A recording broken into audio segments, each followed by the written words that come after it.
Hi, welcome back to ಸಹಸ್ರ log. ಇವತ್ತು ಶಿಗಿವಿನಿಯ ಪ್ರಯುಕ್ತವಾಗಿ ನಮ್ಮ ಮನೆಯಲ್ಲಿ ಕರ್ಚಿಕಾಯಿ ಮಾಡ್ತಾ ಇದ್ದೀವಿ.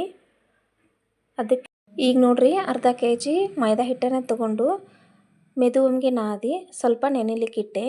ಇವಾಗ ಕರ್ಚಿಕಾಯಿಗೆ ಸುಸ್ಲ ಮಾಡ್ಕೋಬೇಕಲ್ಲ, 2 ಕಪ್ಪು ಸಕ್ಕರೆಯನ್ನು ತಗೊಂಡು ಮಿಕ್ಸಿ ಮಾಡಿಕೊಂಡೆ. ಅದರ ಜೊತೆಗೆ ಹುರಿದ ಶೇಂಗಾವನ್ನು ಪೌಡರ್ ಮಾಡ್ಕೊಂಡಿದ್ದೀನಿ. ಅದನ್ನು ಕೂಡ ಅದ್ರ ಜೊತೆ ಮಿಕ್ಸ್ ಮಾಡ್ಕೊಂಡ್ಬಿಡೋದು. ನಾನು ಅದರಲ್ಲೇ ಏಲಕ್ಕಿಯನ್ನು ಹಾಕಿದ್ದೀನಿ, ನೀವು ಕೂಡ ಮೇಲಾದರೂ ಹಾಕೋಬೋದು. ಸೂಸ್ಲ ರೆಡಿ ಆಯಿತು. ಇವಾಗ ಹಿಟ್ಟು ನೆಂದೈತಲ್ರಿ, ಅದನ್ನೇನು ಮಾಡೋದು, ಉಳ್ಳಿ ಹರಿತಾ ಇದ್ದೀನಿ ನೋಡ್ರಿ. ಉಳ್ಳಿಯನ್ನು ಮಾಡಿಕೊಂಡು ಎಲೆಯನ್ನು ಲಟ್ಟಿಸ್ಕೋದು. ಎಲೆಯನ್ನು ಉದ್ದಕ್ಕೆ ಏನು ಮಾಡಬೇಕು, ಲಟ್ಟಿಸ್ಬೇಕ್ರಿ. ಅಂದರೆ ಕರ್ಚಿಕಾಯಿ ನೋಡಲಿಕ್ಕೆ ಚೆನ್ನಾಗಿ ಚೆಂದ ಅನಿಸುತ್ತೆ. ಅದಕ್ಕೆ ಸೂಸ್ಲ ಮಾಡ್ಕೊಂಡಿವಲ್ರಿ, ಒಂದೊಂದು ಸ್ಪೂನ್ ಹಾಕಿ ಸುತ್ತು ಕಡೆ ಎಲೆಗೆ ಏನು ಮಾಡೋದು, ನೀರನ್ನು ಹಚ್ಚೋದು.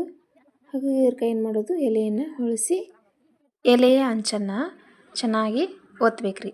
ಅಂದ್ರೆ ಅದು ಅಂಟ್ಕೋಬೇಕು. ಇಲ್ಲ ಅಂತಂದ್ರೆ ಕರ್ಚಿಕಾಯಿ ಏನಾಗುತ್ತೆ, ಎಣ್ಣೆ ಒಳಗೆ ಹೋಗಿ ಬಿಸ್ತಂದ್ರೆ ಅದು ಎಣ್ಣೆ ಏನಾಗ್ತೈತಿ, ಹಾಳಾಗ್ತೈತಿ. ಅದಕ್ಕಾಗಿ ಚೆನ್ನಾಗಿ ಏನು ಮಾಡಬೇಕು, ಅಂಚನ್ನು ಒತ್ತಬೇಕು. ಇಷ್ಟು ನೋಡ್ರಿ, ಈಗ ಕರ್ಚಿಕಾಯಿ ರೆಡಿ ಆಯಿತು. ಇವಾಗ ಏನು ಮಾಡ್ಬೇಕ್ರಿ, ಇವನ್ನ ಒಂದೊಂದಾಗಿ ಎಣ್ಣೆ ಒಳಗೆ ಕರಿಬೇಕು.